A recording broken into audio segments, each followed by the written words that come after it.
Good evening, y'all. This is Destinee Woodruss with Porch Tea with Destinee. And this episode is about grieving, family members or grieving people that are close to you. And specifically today, I am remembering my grandmother, Brenda Mae Harris. She was the heartbeat of the family. And, for many of us, losing somebody that's close to us is devastating. When I think about the loss of Brenda Mae for the family and really for the community that she was a part of, um, I'm filled with a void that's unexplainable, as she was the matriarch of the family. You know, she was the one that anybody could call at any time of day or night, and she would pick up the phone and be right there. But the beautiful thing about Mama, before she got down sick, um, it was magical being able to connect with her and hear about the family stories. The special thing about Mama was that at any given time she had somebody's kids with her. So, if I called her up, I didn't quite know if she was talking to me or the people in front of her or the children that were running around. But that's just who she was. She was the everything for everybody. She really was the glue. And as I'm thinking about moments and remembering her, I am also remembering to tell you all that she's the one who gave me the Saint Bernard nickname. And when you think about a Saint Bernard, yes, they are a loyal family pet, a dog, but they are what she lovingly said. I hope it was with love. Said that I had a fat head and sad eyes. That's why my name was Saint Bernard. And now I can laugh about it, but as a little girl, that hurt. It really did. But what was too cool about Mama is that she gave every single one of her kids and her grandkids a nickname.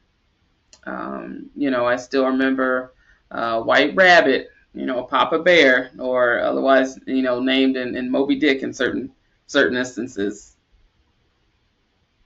Yeah, cousin Cadron, you have to tell me why you've got two. I don't understand.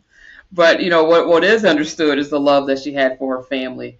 And something remarkable about losing a matriarch in the family. Some of the family history leaves with them, or some of the um, spirit of togetherness leaves.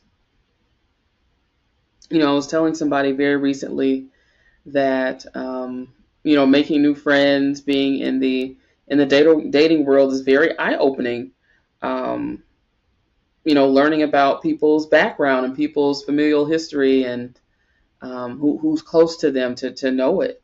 And I'm learning more and more that the family that I was blessed to be a part of is rare, and that it is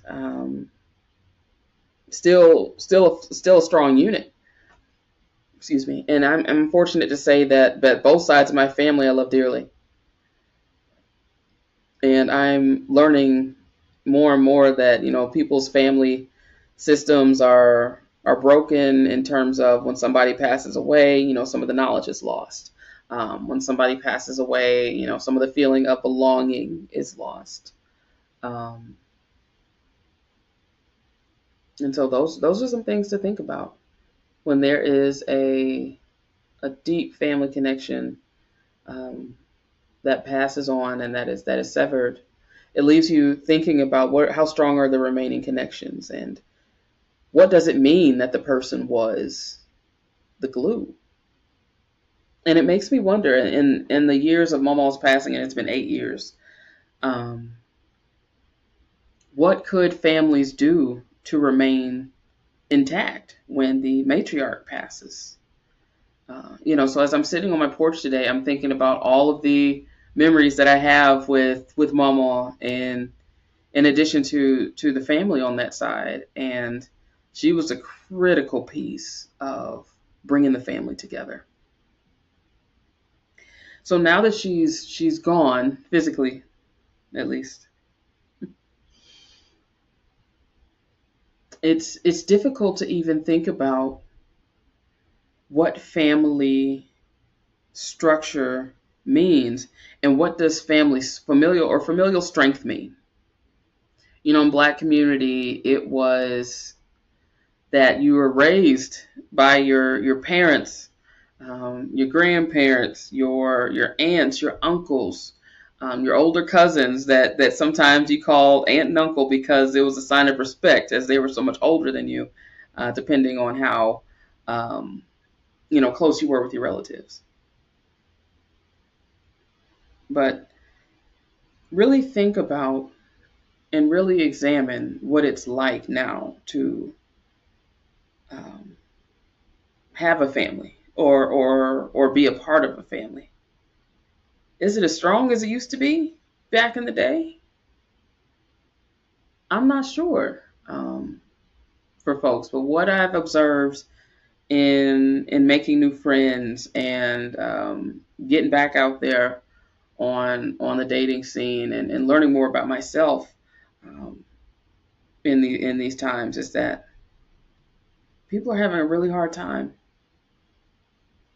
connecting to their roots, connecting to their people. And I had no idea how blessed and fortunate I was until I started to hear other people's story about what family means to them.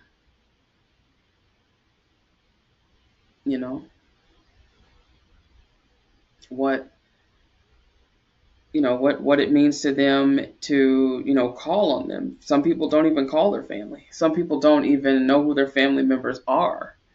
And in thinking about the lessons and the many times where I've had to call on family to kind of give me some advice and talk me down off a ledge, I think about those other stories that I've heard. I don't know what I would have done if I wasn't able to call my Brenda Mae, my grandma, or my mama, as we called her. She did not like to be called grandma. She didn't want to be considered old, so we all called her Brenda Mae or mama. But what would have happened? What would have happened? I remember calling her at 2 a.m. In 2012 or 13, and I don't even remember what it was about. But she picked up the phone like that. She really did. And for whatever reason, she was awake and she was watching kids, of course. But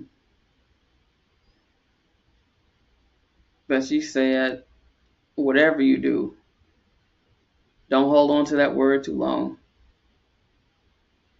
God has his hand on it. He's in control. He's able. Trouble don't last always. This too shall pass. And for those who are a part of that Harris and Williams clan, Mama loved to say that this too shall pass.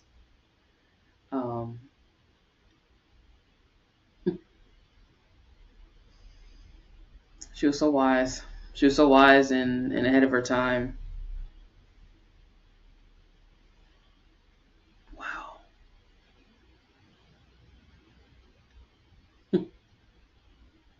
Yeah. When I was in my teens, 20s, she had been a rock for me. More than she knew. And like I said, she had so many people around her at any given time. I didn't always know when she was talking to me, but I always felt her presence and her love. Even when, she threatened to, slap us, whoop us, tell us to stop all that fucking cussing. I don't know where you got it from. Things like that. Those are things you miss. Oh gosh, I still remember her making tuna sandwiches and Mama, she was not a woman who was balling. We didn't come from a family of ballers, but she always made sure that we had what we needed. And as a grandchild, I still remember her having little Debbie snack cakes, going on road trips. And so, my siblings and I, so us living up in Indianapolis, who were farther away from my cousins down south. And so Mama, was kind of bouncing back and forth between Louisiana and Texas at the time. And she also had a stint in New York. But no matter where she went, I always felt her. I always felt connected to her, in a way that was therapeutic. Wow. As I think about her life and her legacy, sometimes I wonder what she would say about her kids, her grandkids. I wonder what the messages will be for us now as we've gotten older, and my cousins and I, around the same age, are now the new aunts and uncles. What kind of wisdom will she pass down? I won't know. I won't know. But something I remember about, loosely related, about my cousin Siobhan Phillips, who passed away very, very young in her late 20s, a couple years back. I remember speaking up at her funeral and sharing that in the poem that I wrote on her life on her behalf, was that I suffer from vicarious trauma. Like, I never got a chance to meet her. And I wrote a poem called Siobhan's Piece of the Family Fabric. And in there, I remember saying, you know what? When I really, really, really want to learn something about Siobhan, I call upon those people who knew her best and learn more about her story that way. And thinking about the loss of Mama, it's been hard. It's been tough. But even still, there's a lot more of us in the family to be able to piece together certain stories, to create the collective story of what Momo's life was. And that to me is powerful. It's a certain strength that I didn't realize was a strength. It's something I always took for granted, was being able to, call on Mama and ask, hey, where was so and so born? And who was my uncle on this side? Or when did so and so get married? And she would just rattle off the top of her head just like that. And now it's a matter of calling up on my Aunt Tina, or my Uncle Sean, or my father, or my Aunt Terry, or asking them to get a hold of Uncle Bebe and Uncle Uncle Willie, and all the other aunts and uncles that we've got left. And it's been hard. Losing such a significant person of the family is tough. I'm also thinking about, for whatever reason, my Uncle June. So my grandmother's brother is actually the one who gave me the nickname Desi Doodles, which I go by Des or Doodles. There's only certain family members that still call me Desi Doodles anymore. But when I think about familial history and writing things down and passing on the stories and the tradition of teaching children how to not only tie their shoes, but what's the importance of talking to your elders in a certain kind of way. I wonder what they would think about this concept of gentle parenting, even. The family members that I'm thinking of in particular is my grandfather, my maternal grandfather that passed on, Robert. And so I called him Puppy. He was everybody's buddy. But I still remember that even when he was trying to discipline, he would call my grandmother to do it. Can you imagine a command sergeant major, who was formerly a command sergeant major, calling on his wife to discipline children because he really didn't have the stomach for it. He was just like, Mary, you get it. You go ahead and handle it. Just even thinking about some of the family stories that now exist in a lot of people's memories. In a lot of Black and brown cultures, the oral stories or the oral, family traditions, the things that are passed down from generation to generation, can sometimes get lost in this game of, generational telephone. If people lose touch or, um, people don't learn in a particular type of way, then the things can get lost. I still remember asking my grandmother for the recipe to make greens or something. I said, hey, Granny, can you please write down this recipe for me? She's like, I didn't learn like that. You learn by watching. I'm like, oh God, come on, help me out. She was like, I am helping you out. Come on, sit down. Let's pick these greens together. And I said, oh, okay, fine. And I was able to have that bonding experience with her. And I got so much more out of it rather than just reading the recipe. I got to learn about more family stories and more history of the fam. We got to laugh together. We got to talk together. We had Lifetime playing in the background, and it was a grand old time. I did eventually learn how to make it, but I wonder what would have happened if that would have been able to get passed down to me if I wasn't in the mind frame to receive it and see it as important. Sometimes a lot of stories might even get missed because we don't see them as important enough to keep, or there might be a sense of shame associated with some stories, but it's still imperative to stay connected and to know what that is and what that looks like.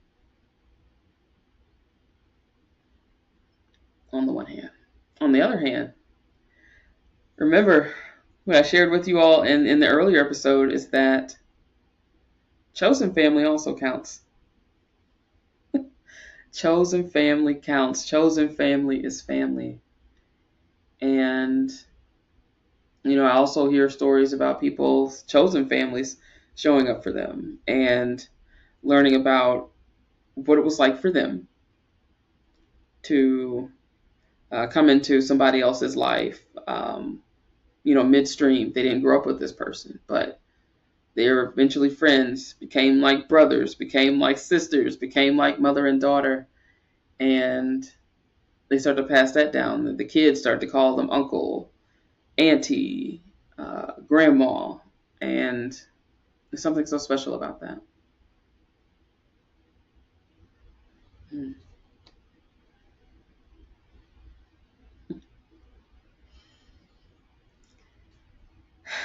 But I am a little bit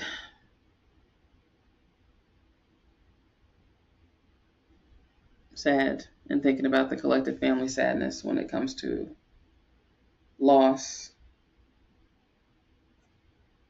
However, there's something powerful in those collective stories that we're able to weave together.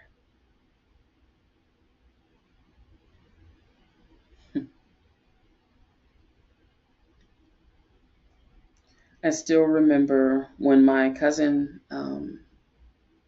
Cadron was getting married, and Brenda Mae had called me on the phone and said, "Hey, are you coming to Cadron's wedding?" I said, "Nobody told me anything. I didn't know he was getting married. Nobody invited me." She's like, "Well, I'll invite you now. You coming, right?" Yeah, I'll be there. Oh, gosh. What if she hadn't called me? I wouldn't have been able to see that beautiful occasion. And I think that's what I miss,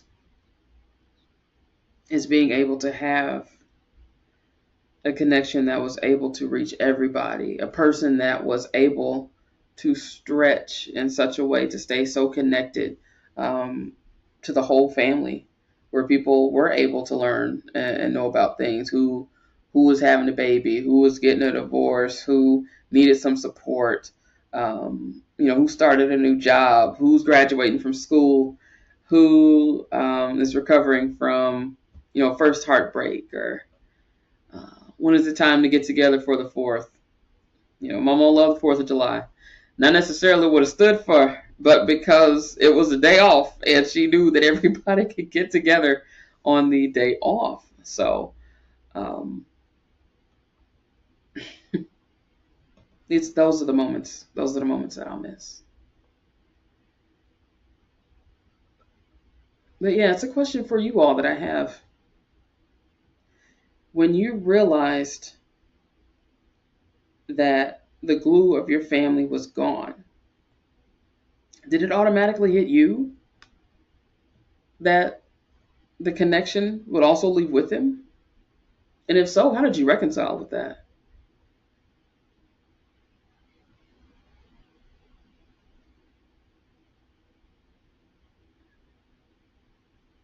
I'm having a tough time myself. However, I still have this overwhelming sense of peace that things are going to shake out to where the family just may be able to connect in a new way. It might not be the same way that when my mom was here, because she's gone. But we may be able to forge new connections.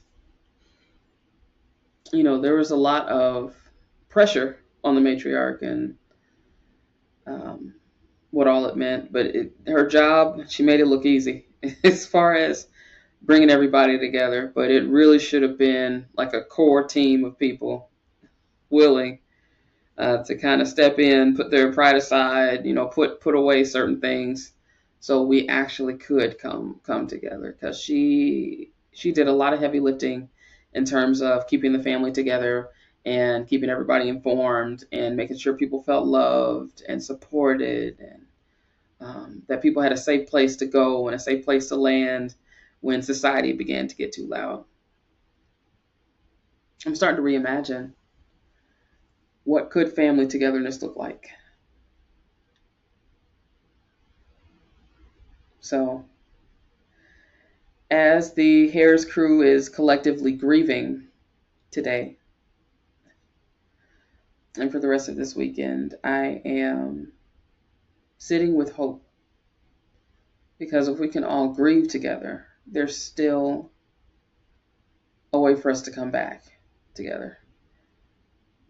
There's got to be, you know. One thing I appreciate about my mom's side of the family is, while my great granny, some knew her as ST, some knew her as little granny, some just simply knew her as Sammy or Ma, that we were still able to stay connected in a way. Still saying the happy birthdays. We still saying, hey, so and so's got a fundraiser. Come on, y'all, chip in. Or where somebody's getting ready to go through surgery. Come on, let's go ahead and pray. And so's having a birthday. Come on, let's meet at Stacks. Let's meet at Cracker Barrel. For whatever reason, the side of the family loves Cracker Barrel. I haven't always been able to go as I've been so far away, but one thing I appreciated was being in the loop, and there were means to connect with the family.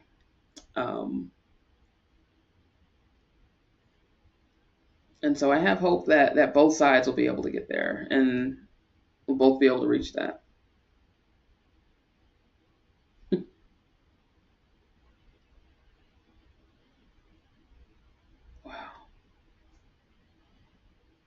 We've had a lot of loss in this family. The last episode, I remember talking to you all about my godmother, Aunt Lois, who was a powerhouse all by herself.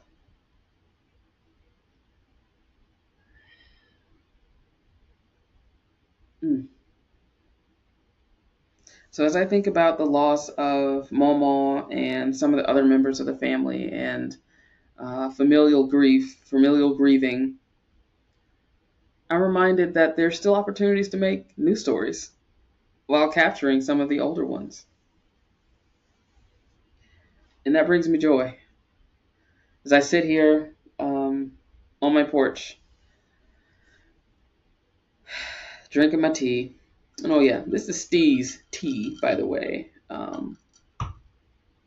Let's see if I can show a can. Might be backwards on your side. But it says it's an antioxidant brew, organic green tea, blueberry pomegranate. It's good stuff. No, I'm not endorsed by them.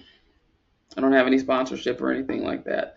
But this is the first time this year I can actually state I like iced tea. This iced tea I could drink. Amen.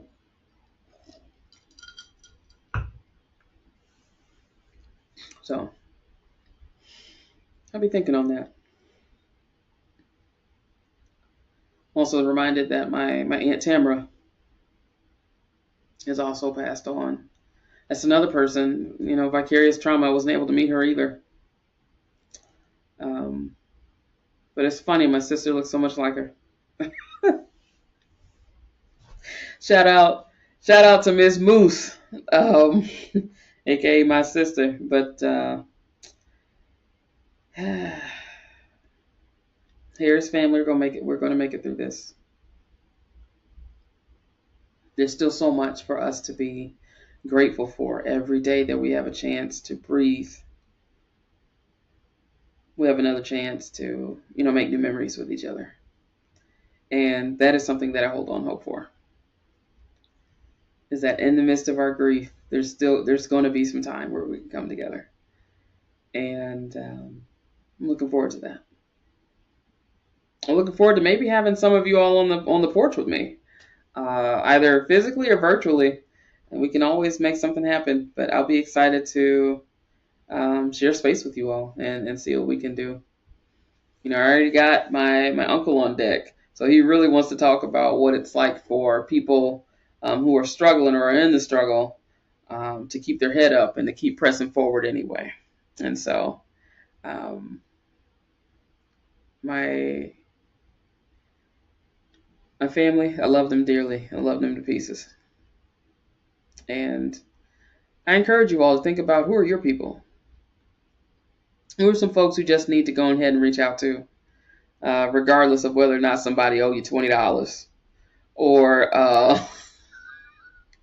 somebody didn't give you a T-shirt back that they didn't borrow, or something petty. Let us go ahead and be challenged to let some things go, because by the time somebody's in the ground, it's a little bit too late at that point. So who would you reach out to? The folks that are still here. I'm challenging folks now. Chosen family and blood family. Who can you reach out to and pick up the phone and say, "Hey girl, what you doing? Yo bro, let me holler at you. I'm rooting for you." So as I sit here thinking about this tea with family, I'm hopeful. I'm hopeful. And for those of you all who have a harder time fitting in with family, having a hard time fitting in with your own self, just know too, I felt that way at one point in time. I really did. There are sometimes I felt like I was too strange, a little bit too out there. a little bit too affectionate because I'm a hugger. I like to hug. And so on on one side of the fence, like, all right, that's enough. You can go on ahead and go and stay over there. I'm like, oh, come on. Yay. And they're like, no, that's enough. Enough of that. But, there are more times where I felt supported than not. So yeah. So for those of you who still find themselves trying to figure out what is going on, why don't I fit in, why don't I belong? Think about your friends. Think about connecting in nature. Think about connecting with journaling. What is it that you have for an outlet? Is it singing? Is it dancing? Is it fencing? Is it archery? Um, and then who knows? You might find your people doing those things that you like. Those people that eventually become your family. Man, I'm so grateful that I have family chosen and blood to depend on and rely on. When somebody passes away, that there are other pieces to kind of come together and collectively share that grief and that story together. So as I wrap up and I'm remembering Momo and Aunt Tamara and Uncle June and my Poppy and my Aunt Lois and my great granny, my Aunt Louise and gosh, Brenda Hardy, who was a special shout out, next door neighbor who eventually became family. I think about you all today, and I just want to say thank you for pouring into me. Thank you for pouring into our families that we love so much and that we cherish. May we find ways to honor what you poured into us as we go throughout our lives. So as I'm sitting here and I'm grieving today, I'm also filled with joy, knowing that we had you for as long as we had you. And there's still so much love for you. So I lift up my glass and say thank you for joining me with Porch Tea today. As I sit here very contemplative and reflective on the family members we've lost, the stories we've collected, the memories that we honor, the moments we cherish, and the lives that we continue to leave. And that we continue to live and leave behind our own memories as we forge ahead. And so, thank you. Thank you for being here with me today. And that's it. That's all Porch Tea this time. Glad you could make it. Till next time, folks.